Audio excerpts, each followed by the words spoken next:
The custodian stole one fruit for the crying heir. The queen watched and whispered, "Execute him." 10 years passed since the night June stole the shimmer fruit. The seedling from the shimmer tree had grown into a young tree, now standing taller than Prince Tay himself. At 17, Tay was no longer the small, sickly boy June had first helped. He had grown into a tall, thoughtful young man, respected by the palace staff and loved by the people of the empire. June had aged as well, gray now streaking his once dark hair. But his hands were still steady, his knowledge of plants still growing with each passing season. His position had evolved over the years. Though still officially the prince's botany teacher, he had become much more an advisor, a confidant and something close to a friend. Despite the difference in their stations, today was an important day for both of them. Prince Tay was preparing to leave the palace on his first solo diplomatic mission. He would travel to the outer colonies, representing the queen in negotiations with local leaders. It was an important step in his training as the future emperor. June found the prince in their garden on the East Terrace, no longer a small collection of pots and seedlings, but a lush paradise that had won the Royal Garden Festival 3 years in a row before they stopped entering to give others a chance to win. The garden had become famous throughout the empire, with visitors from distant worlds requesting special permission to view it. Prince Tay stood beside the young shimmer tree, his hand resting gently on its trunk. He wore formal travel clothes, a deep blue suit with silver trim, the colors of the royal house. But his feet were bare, as they often were when he worked in the garden. "Are you saying goodbye to the tree?" June asked as he approached.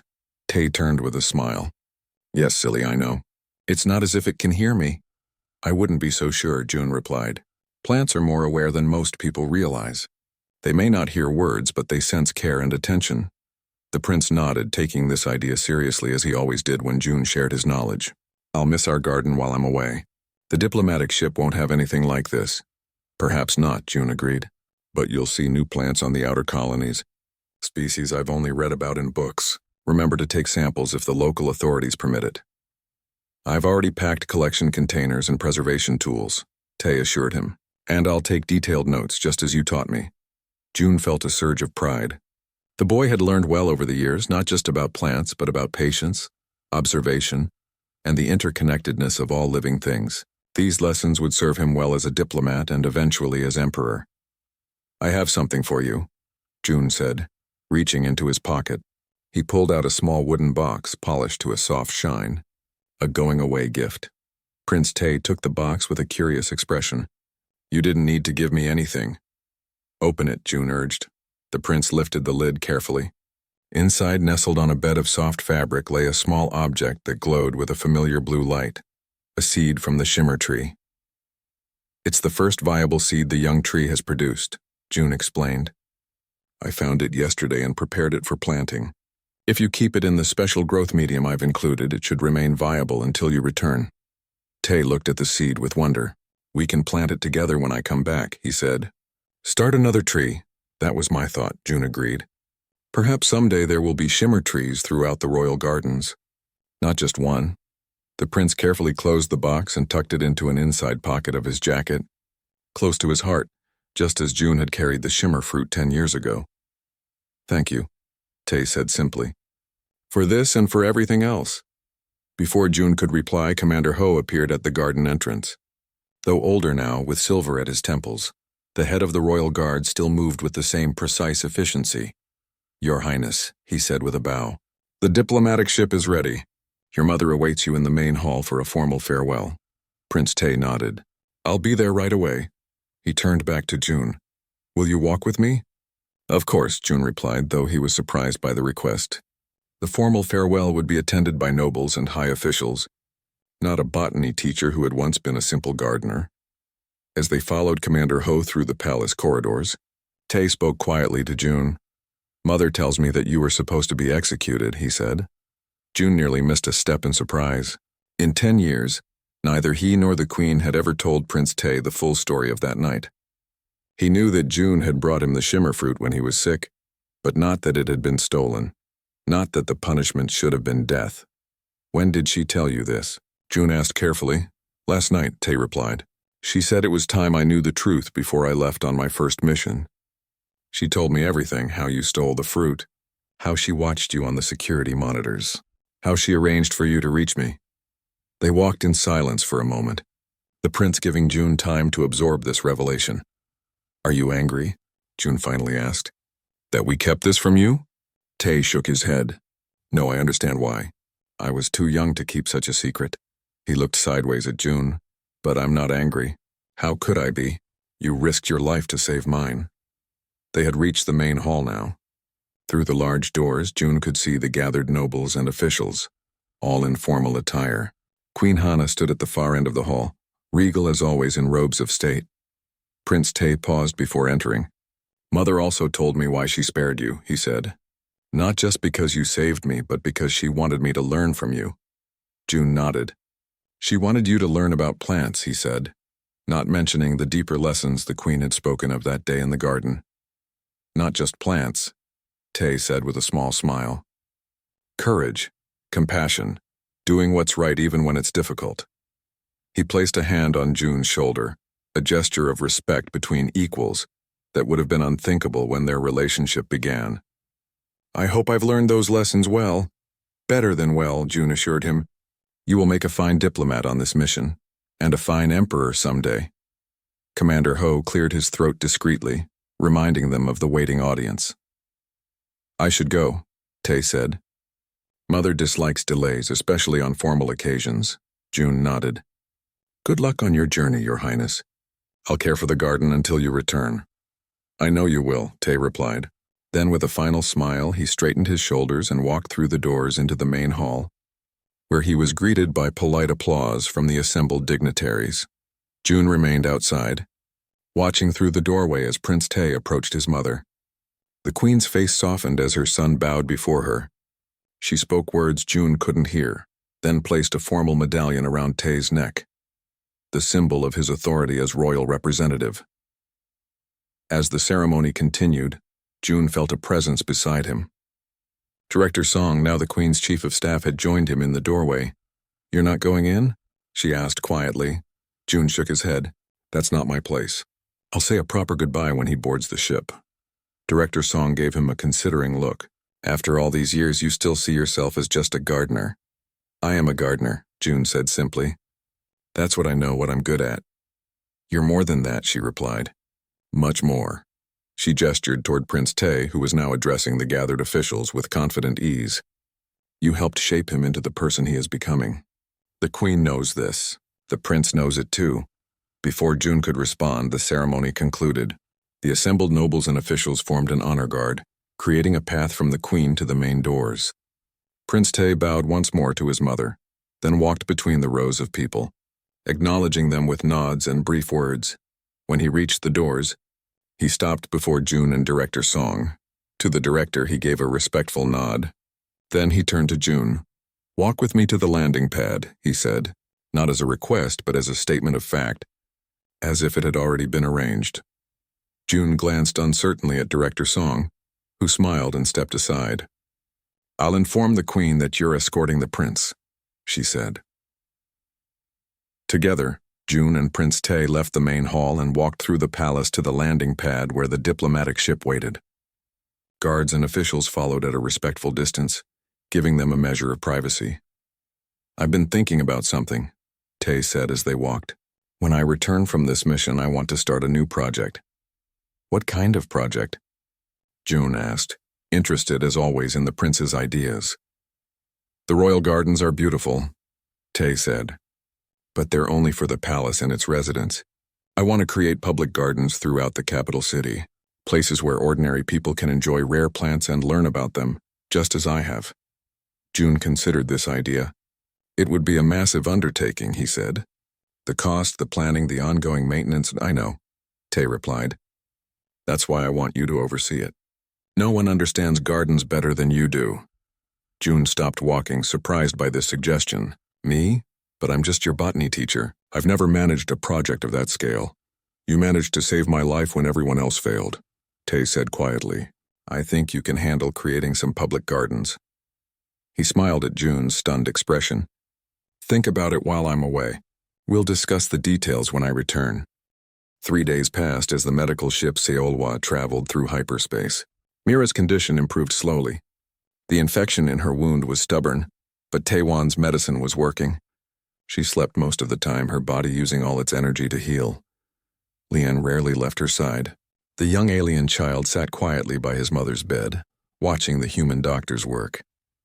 When he did speak, his questions were smart and direct. Taewan realized that Lian was very bright for his age. On the 4th morning, Taewan entered the medical bay to find Captain Jin-Ah already there. Her face was serious as she looked down at Mira's sleeping form. "How is the patient, doctor?" she asked formally. "Better," Taewan said. "Her fever is down and the wound is healing. She should wake up fully soon." Jin-Ah nodded, then motioned for Taewan to step outside with her. Once they were in the hallway, her formal manner dropped. "We have a problem," she said in a low voice. "Earth Command has contacted us. They want to know why we took refugees from a Vorsic attack." Taewan frowned. "They're not refugees. They're patients." "The Vorsic don't see it that way," Jin-Ah said. "They've filed a formal complaint. They say the Eldari woman stole important research from them and they want her returned." "Stole? That's not what Lian told me. He said his mother refused to help them make weapons from her medicine." "That's very different." Jin-Ah sighed and rubbed her temples. "I know. But the Vorsic are powerful, Taewan. Earth cannot afford to make such enemies right now." From behind them came a small voice. "Are you going to give us to the Vorsic?" They turned to see Lian standing in the doorway of the medical bay. His large blue eyes seemed even bigger with fear. "No one said that," Taewan said quickly, kneeling down to the child's level. "We're just talking about a message we received." Gina looked uncomfortable. "Earth Command wants us to return to the nearest space station. They will decide what happens next." Lian stepped backward. "If you give my mother to the Vorsic, they will kill her. Then they will make me tell them what I know of her work." "What exactly was your mother working on?" Jin-Ah asked, her voice softer now. Before Lian could answer, a voice called from inside the medical bay. It was weak but clear. "Lian, where are you?" "Mother!" Lian turned and ran back inside. Taewan and Jin-Ah followed. Mira was awake, trying to sit up. Her blue skin was still pale, but her eyes were clear and alert. When she saw the humans, she tensed. "It's okay," Lian told her, taking her hand. "These humans saved us. This is Dr. Taewan Kim. He fixed your wounds. And this is Captain Jin-Ah." Mira relaxed slightly. "Thank you for helping us," she said. Her voice was musical but rough from disuse. "And thank you for protecting my son." Taewan checked her vital signs as Jin-Ah stepped forward. "Mira, I need to ask you about your research," Jin-Ah said. "The Vorsic claim you stole something from them." Mira's face hardened. "I stole nothing. The knowledge was mine. I refused to let them use it to harm others." "What knowledge?" Taewan asked, finishing his check of her wound. Mira was quiet for a moment, as if deciding how much to tell them. Then she sighed. "I was developing a cure for the Red Plague," she said. "My people, the Eldari, have always been healers. When the plague started spreading through the nearby systems, we began searching for a cure." "Did you find one?" Jin-Ah asked. "Yes, but the Vorsic discovered what we were doing. They didn't want a cure. They wanted to understand how the disease worked so they could use it as a weapon." Taewan and Jin-Ah exchanged looks. The Red Plague was deadly to many species. As a weapon, it would be terrible. "The Vorsic came to our research station," Mira continued. "They demanded our data. When we refused, they—" Her voice broke and she closed her eyes. "They killed everyone except Lian and me.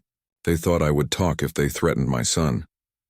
"Why didn't they just take your research materials?" Taewan asked. "Because the most important parts were in my mind," Mira said. "Not written down." "Not yet." She opened her eyes and looked directly at Jin-Ah. "Captain, if you return me to the Vorsic, you will be giving them a weapon that could kill millions." Jin-Ah didn't answer. She turned and left the medical bay. Taewan followed her. "Jin-Ah, we can't hand them over," he said once they were in the corridor. "What choice do we have?" she asked. "Earth Command has ordered us to the Gamma Station. When we arrive, they will decide what to do.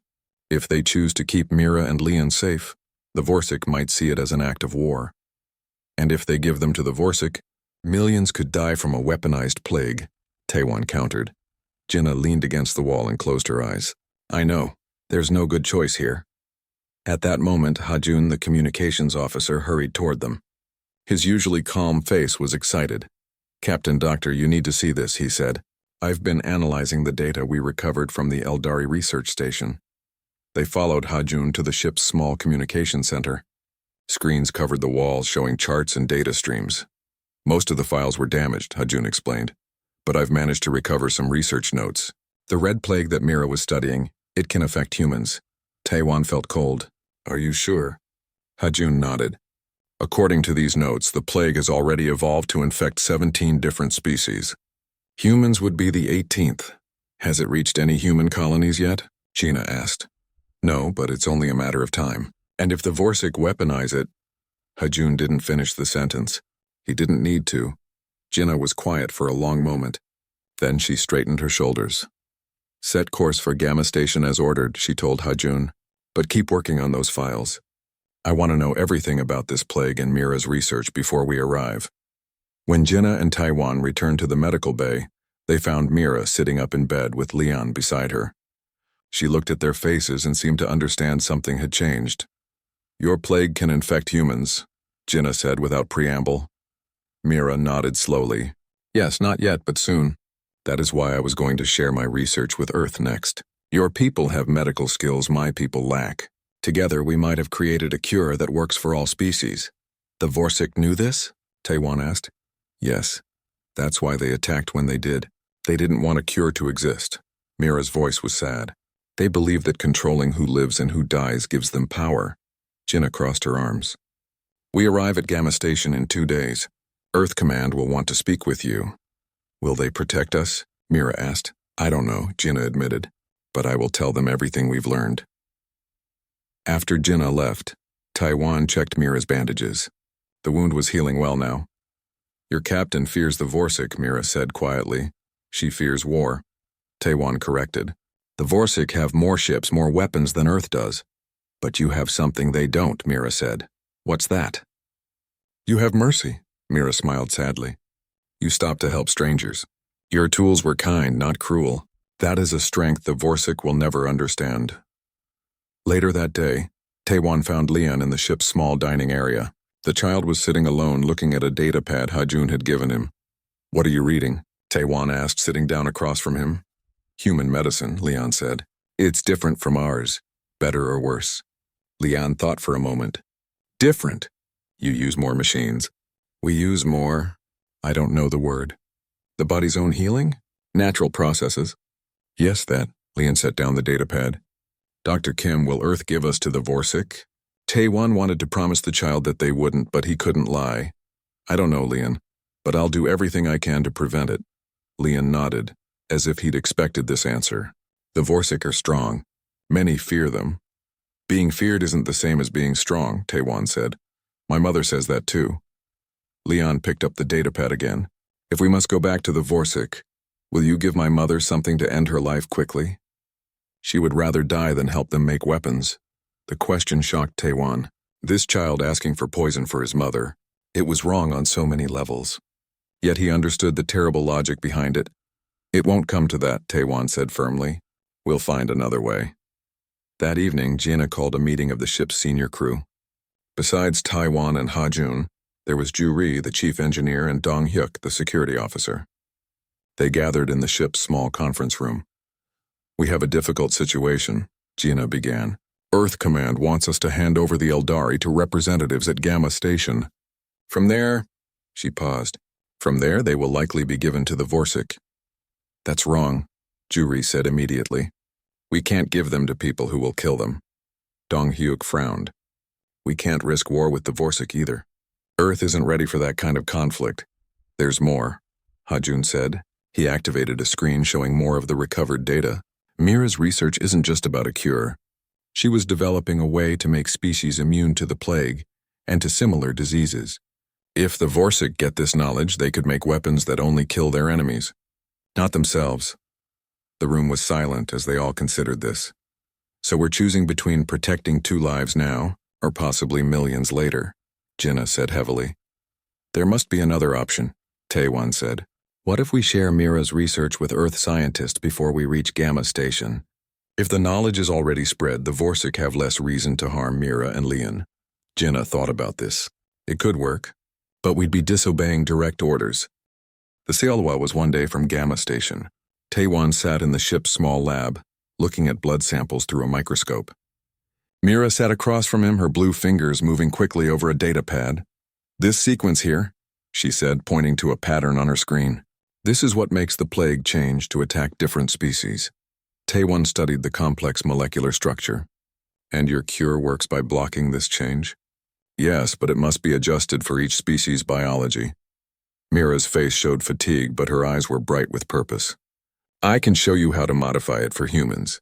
They had been working like this for hours. Jinnah's plan was simple but risky.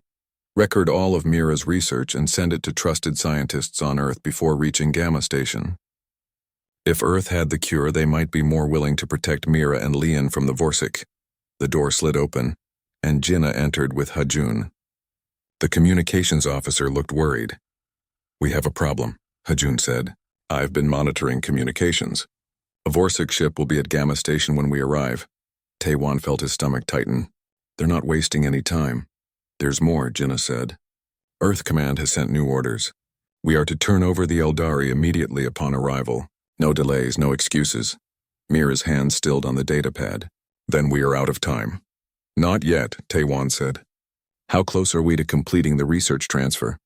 Hajun checked his own data pad. "We've recorded about 70% of Mira's data. The basic cure formula is complete, but the species-specific modifications are only partly done." "Then we work faster," Taewon said, "and we need a new plan for when we reach the station." Jinnah hesitated, then seemed to make a decision. "I've been thinking about that. What if Mira were to die before we reach Gamma Station?" Everyone stared at her. "Not really die," Jinnah clarified quickly. "But if we could fake her death convincingly, the Vorsik might lose interest." "They would still want her research," Hajun pointed out. "And they would still take Lian," Mira added, her voice tight with fear. "They know he has learned much from me." Jinnah nodded slowly. "You're right. It's not enough to fake one death." The room fell silent as they all realized what Jinnah was suggesting. Finally, Taewon spoke. "2 deaths, then. And 2 new identities when we reach Gamma Station." He looked at Mira. "We could alter your appearance. Blue skin to human pink is possible with the right medical treatment." "Temporary treatment," Mira said, understanding. "And Lian?" "The same. With some minor cosmetic changes, you both could pass as human, at least long enough to slip away from the station." Hajun looked nervous. "This is going far beyond disobeying orders." "This is the right thing to do," Jinnah interrupted. "I've thought about this for days, Hajun. We can't give them to the Vorsik, and we can't start a war. This is the only way." Mira watched them all with her large, dark blue eyes. "Why would you risk so much for us? For aliens you barely know?" "Because it's not just about you," Taewon said. "It's about what your knowledge could save. And because—" He stopped, trying to find the right words. "Because we're doctors," he said finally. "We heal, we don't hand people over to be killed." Mira nodded slowly. "My people have a saying, 'The hand that heals carries the future.' I think humans understand this too." They spent the rest of the day finalizing their plan and completing the research transfer. Juri, the engineer, was brought in to help fake the life support failure that would kill Mira and Lian. Dong-hyuk reluctantly agreed to help with security matters. That evening, Taewon went to check on Lian. The child was in their quarters. "Reading another medical text, do you understand all that?" Taewon asked, sitting beside him. "Most of it," Lian said. "Human anatomy is strange, but interesting." "Strange how?" Lian pointed to a diagram of the human heart. "This is too complicated." "Our hearts are simpler but more efficient." Taewon smiled. "Are you going to be a doctor like your mother?" "I think so, if I live." Lian set down the text and looked up at Taewon with serious eyes. "The captain told us the plan. It's very dangerous, yes it is. But staying here would be more dangerous." "I know." Lian was quiet for a moment. "Dr. Kim, why are the Vorsik so cruel?" "My mother says they weren't always this way." Taewon thought about this. Some say they changed after the Great Famine in their home system. They lost millions of their people because other species wouldn't share food with them. So they became cruel because others were cruel to them first? Maybe. Or maybe they just learned the wrong lesson from their suffering. Lian considered this. What lesson should they have learned? That helping others survive is better than making others suffer, Taewon said. That tools should heal, not harm. Lian nodded as if this made perfect sense to him. Will the color change hurt? The sudden change of topic made Taewon blink. No, it might feel strange, but it won't hurt. Good. Mother is still healing. I don't want her to hurt more. The simple concern in the child's voice touched Taewon deeply. Here was a young being who had seen terrible violence, lost his home, and was now facing more danger. Yet his main worry was for his mother's comfort. Leon, I promise I'll do everything I can to keep both of you safe. The child looked at him for a long moment, then nodded. I believe you. The next morning, the plan was set in motion. Hajun sent a message to Gamma Station reporting a critical failure in the medical bay's life support system. 2 patients, the Eldari refugees, had died despite all efforts to save them.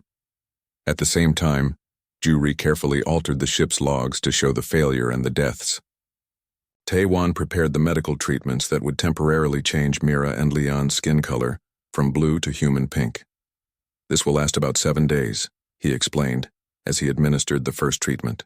After that, your natural color will start to return. Mira watched as her blue skin slowly changed color. It feels cold, she said. That's normal, Taewon assured her. Your body temperature will also rise slightly to match human normal. Leon seemed fascinated by his changing skin. I look like you now, he told Taewon. Almost. We still need to do something about your eyes. The Eldari had much larger, darker eyes than humans. These special contact lenses will make your eyes look human. As Taewon worked, Jinna entered with new clothes for Mira and Leon. Human clothes, she explained. And new identity chips. According to these, you're Ina and Liam, refugees from the outer colonies. Mira looked at the small chip Jinna handed her. Will they believe this? Gamma Station sees hundreds of refugees every day, Jinna said. No one looks too closely at another sad story. Dong Hyuk appeared in the doorway, his usually stern face troubled. Captain, we have a response from Gamma Station. The Vorsic are demanding to see the bodies. Everyone froze. This was the weak point in their plan. They had hoped the Vorsic would simply accept the report of the deaths. They suspect something, Juri said. Jinna thought quickly. Tell them the bodies are in quarantine. Standard procedure for unknown alien diseases. Dong Hyuk shook his head. They're not accepting that. They're saying they have medical scanners that can check without opening quarantine. Then we need a different plan, Taewon said. We need real bodies, Jinna stared at him. What are you suggesting? Not real people, Taewon clarified. The medical bay has synthetic bodies for training. They're not perfect, but with some modifications. They would need to have Eldari DNA, Hajun pointed out. We have that, Taewon said. Tissue samples from Mira's treatment. We can alter the synthetic bodies to show Eldari life signs, recent life signs that have just ended. Juri nodded slowly. I could modify the scanner readings to mask any synthetic markers. It would only need to fool them for a short inspection. Jenna looked at each of them, then nodded. Do it. We have 6 hours until we reach Gamma Station. They worked frantically. Taewon and Subin modified the synthetic bodies while Juri altered the medical scanners. Hajun continued the data transfer of Mira's research, racing to complete it before they reached the station. Meanwhile, Mira and Leon completed their transformation. With pink skin, human-looking eyes, and earth clothes, they looked like any human mother and child, if no one looked too closely. Dong Hyuk helped create a secure route from the medical bay to the ship's small shuttle. If things go wrong, he told Mira, head for this shuttle. I've programmed it for automatic launch to these coordinates. He showed her a star map with a small planet marked. What is this place? Mira asked. A small mining colony. No official connections to Earth or the Vorsic. You should be safe there until you can find a better home. Mira looked surprised. I thought you wanted to give us to the Vorsic. Dong Hyuk's face hardened. I want to protect Earth, but not by sacrificing a mother and child. I'm not a monster. As they neared Gamma Station, tensions rose. The fake bodies were ready, the research transfer was almost complete, and Mira and Leon, now Ina and Liam, were prepared for their roles as human refugees. The final test came when Jinna called everyone to the bridge. On the main screen was an image of a Vorsic ship docked at Gamma Station. It was larger than the Seolhwa and bristling with weapon ports. They've sent a final message, Jinna said. They want to speak with me as soon as we dock. Everyone looked at each other. This was it. The plan would either work, or they would all face serious consequences. The air in Gamma Station felt recycled and stale. Taewon walked slowly, Mira and Leon beside him. They looked human now, with their blue skin changed to pink and their large eyes hidden behind special contacts. They were just 3 more people in the busy station, moving through the crowds. Ahead of them, Gina was meeting with the Earth officials and Vorsic representatives. The plan was simple. While Gina kept them busy with talk about the dead Eldari, Taewon would lead Mira and Leon to a public transport ship leaving for the outer colonies. "Keep your heads down," Taewon said quietly. "Don't speak to anyone if you can avoid it." Mira nodded, holding Leon's hand tightly. They both wore plain clothes with hoods that partly covered their faces. Dong-hyuk had provided fake ID chips that identified them as Aina and Liam, human refugees from a distant colony. They reached the central plaza of the station.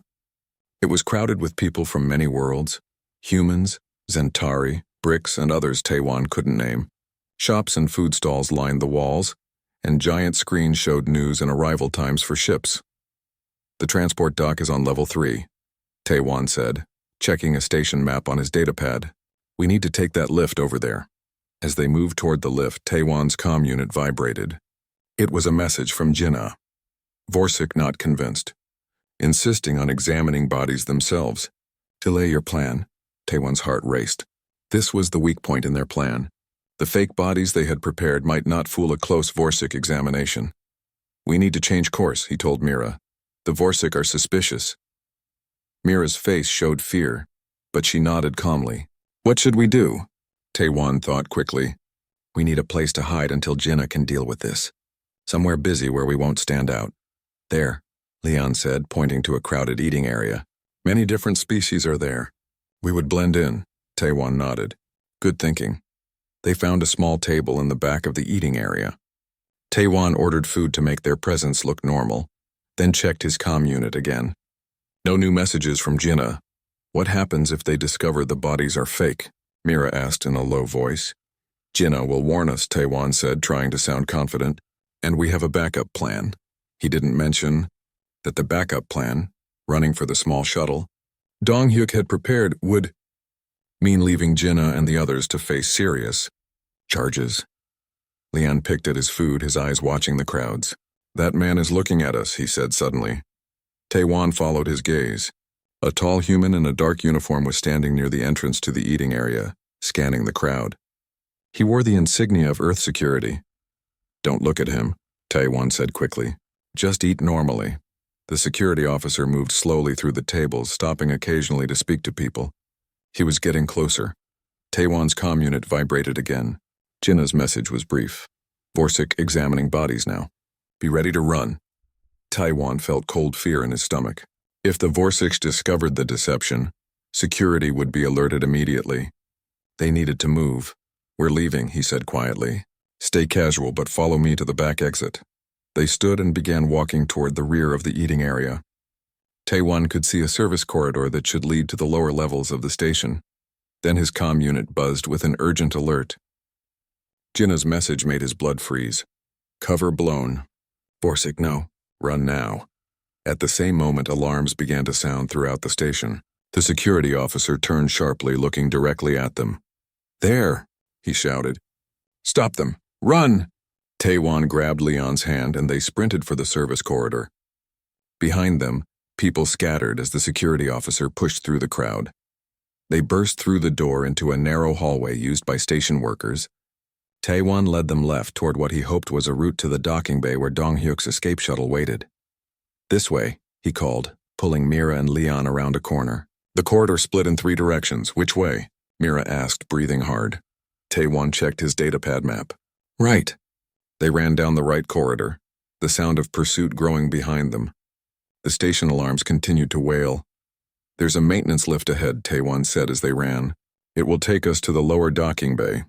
They reached the lift, a simple platform used to move equipment. Taewon slammed the button and the doors slid open.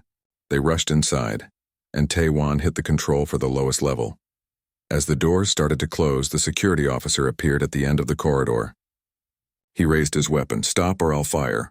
The doors closed just as he fired. Something hit the lift with a metallic ping. The lift descended rapidly. Leon was breathing hard, his eyes wide with fear. "Are you both okay?" Taewon asked. Mira nodded, holding Leon close. Yes, what about the others, Jinnah and your crew? I don't know, Taewon admitted. He checked his comm unit. No messages. They may have been detained. The lift reached the bottom level with a soft thud. The doors opened to reveal a dimly lit maintenance area. Large pipes ran along the ceiling and the air smelled of machine oil.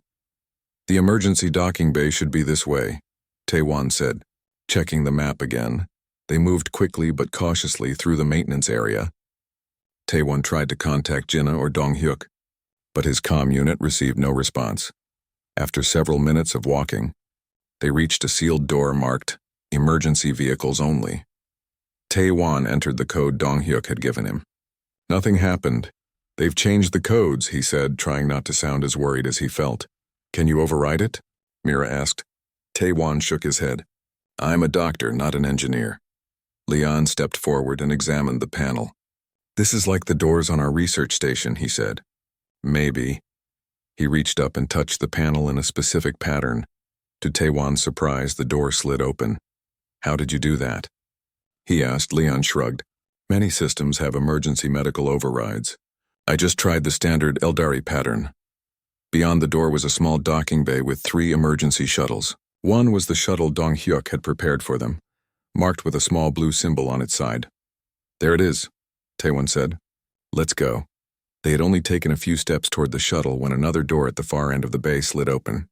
A tall, gray figure stepped through. Taewon pushed Mira and Leon behind a stack of cargo containers. Vorsich, he whispered. The Vorsich was tall and thin with gray skin and a long neck.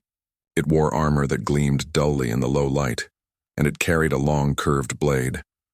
I know you are here, Eldari, the Vorsich called. Its voice was cold and metallic. Your deception was clever, but not clever enough. Taewon looked around desperately for another exit, but there was none. They were trapped in the docking bay with the Vorsich between them and the shuttle. Stay here, he whispered to Mira and Leon. I'll try to distract it. No, Mira said, gripping his arm. Vorsich are strong. It will kill you. We don't have a choice, Taewon said. When I draw it away, you and Leon run for the shuttle. The launch sequence is already programmed. Before Mira could argue further, Taewon stepped out from behind the containers. I'm here, he called to the Vorsich. I'm the one who helped them escape. The Vorsich turned toward him, its blade gleaming. Human, you interfere in matters you do not understand. I understand enough, Taewon said, moving slowly to the side, away from where Mira and Leon were hiding. I understand that you want to turn medicine into weapons. The Vorsich moved toward him, its movements fluid and predatory. Knowledge is power. Those who lack the strength to use it properly should not possess it. Taewon continued to back away, leading the Vorsich away from the containers. Is strength only measured by how much harm you can do? The Vorsich made a sound that might have been laughter. What other measure is there? Your species is young human. You will learn, or you will perish. From the corner of his eye, Taewon saw Mira and Leon begin to move toward the shuttle. Just a few more moments of distraction. But the Vorsich noticed the movement too. It spun with surprising speed and threw its blade. The weapon flew through the air directly at Leon. What happened next seemed to unfold in slow motion. A figure burst through the door behind them. Dong-hyuk, the security officer from the Seolhwa. Without hesitation, he threw himself into the path of the blade. The weapon struck him in the chest and he fell to the ground. The Vorsich snarled and pulled another blade from its armor. Taewon ran to Dong-hyuk, his doctor's instincts taking over. The wound was deep, the blade buried to its hilt. Get them. To the shuttle, Dong-hyuk gasped. The Vorsich was moving toward them again. Taewon looked up, expecting to see its blade descending, but instead saw Mira standing between them and the alien, her hands raised. Enough, she cried, her voice ringing with authority despite her fear. Your people were healers once, Vorsich. Before the famine changed you. Remember that past. The Vorsich hesitated, its blade still raised. You know nothing of our past, Eldari. I know that your ancestors developed medicines that saved millions, Mira said. I studied your early medical texts. Your people were respected throughout the galaxy for your healing arts. The Vorsich lowered its blade slightly. That was before we learned the cost of weakness. Taewon was trying to stabilize Dong-hyuk's wound. The security officer's breathing was labored, blood staining his uniform. Why did you do that? Taewon asked him quietly. Dong Hyuk's eyes were glazed with pain. The child reminded me of my brother. Couldn't let him die. 3 years passed quickly. Taewon stood at the window of the new interstellar medical exchange, watching ships arrive and depart from Earth's orbital station. The view still amazed him. Vessels from a dozen different worlds, all coming together for a single purpose: healing. Dr. Kim, they're ready for you in the main hall. Taewon turned to see Ha-jun, now the exchange's communications director. His friend looked different in formal clothes instead of a ship uniform, but his smile was the same. Is everyone here? Taewon asked as they walked down the curved corridor. Almost. The Zentari delegation just arrived. And the Forsyth? Ha-jun hesitated. They're coming, right? Yes, Commander Varric confirmed an hour ago. This will be the first official Vorsic delegation to participate in the exchange. Taewon nodded, trying to hide his nervousness. Today marked the 3rd anniversary of the Interstellar Medical Exchange, an organization that had grown from a simple idea that medicine and healing could unite species better than politics or trade. The main hall was filled with people from many worlds. Taewon recognized most species: the tall, golden-skinned Zentari, the small, quick bricks, the heavy-bodied Ursan, and of course many humans. Jinna was already there, speaking with an Earth official. She was no longer a ship's captain. After the events at Gamma Station, she had been briefly demoted for disobeying orders, then promoted to Director of Interspecies Medical Cooperation when Mira's research proved vital in stopping the Red Plague. Taewon, she called, waving him over. Come meet Ambassador Chen. The formalities took time. Taewon shook hands, nodded at appropriate moments, and tried to remember all the names. 3 years ago, he had been a simple ship's doctor. Now he was the exchange's chief medical officer, responsible for coordinating research between species. Where are our special guests? He asked Jinna quietly when they had a moment alone. Mira is in the laboratory making final checks on the new vaccine, Jinna said. Leon is with her, of course. And Dong Hyuk? Jinna smiled. Still complaining about security arrangements. Some things never change. After recovering from his wound, Dong Hyuk had surprised everyone by requesting assignment as security chief for the exchange. He claimed it was because the job offered better pay. But everyone knew the real reason. He had formed a special bond with Leon after the child helped save his life. The Vorsic delegation has arrived, Ha-jun announced, returning to Taewon's side. A hush fell over the hall as the Vorsic entered. There were 5 of them, tall and gray-skinned, led by Commander Varric. They wore formal clothing rather than armor, though Taewon noticed small ceremonial blades at their belts. Jinna stepped forward to greet them officially. Commander Varric, welcome to the Interstellar Medical Exchange. We are honored by your presence. Varric inclined his head slightly. The honor is ours, Director Park. My government sends its respects. The formality of the exchange hid a deeper truth. This visit represented a major shift in Vorsic policy. For generations, the Vorsic had isolated themselves from other species, interacting only to raid or conquer. Their presence here today was historic. As Jinna led the Vorsic delegation through formal introductions, Taewon slipped away to the laboratory. He needed to check on Mira and Leon before the ceremony began. The lab was on the lower level of the station, a large space filled with advanced equipment from multiple worlds. Mira was working at a central station, her blue skin vivid under the bright lights. After returning to Earth, she and Leon had abandoned their human disguises. Earth had officially recognized the Eldari as refugees and given them protected status. Taewon, Mira said, looking up with a smile. Is it time already? Almost. Where's Leon? Here, Dr. Kim. Leon emerged from a side room carrying a tray of sample vials. He had grown taller in 3 years, his child's body beginning to show the slender height of adult Eldari. But his eyes were the same, large, deep blue, and filled with curiosity. Are those the new samples? Taewon asked, looking at the vials. Leon nodded. Yes, the modified vaccine for the Ursan children. Their biology required special adjustments. Taewon felt a surge of pride.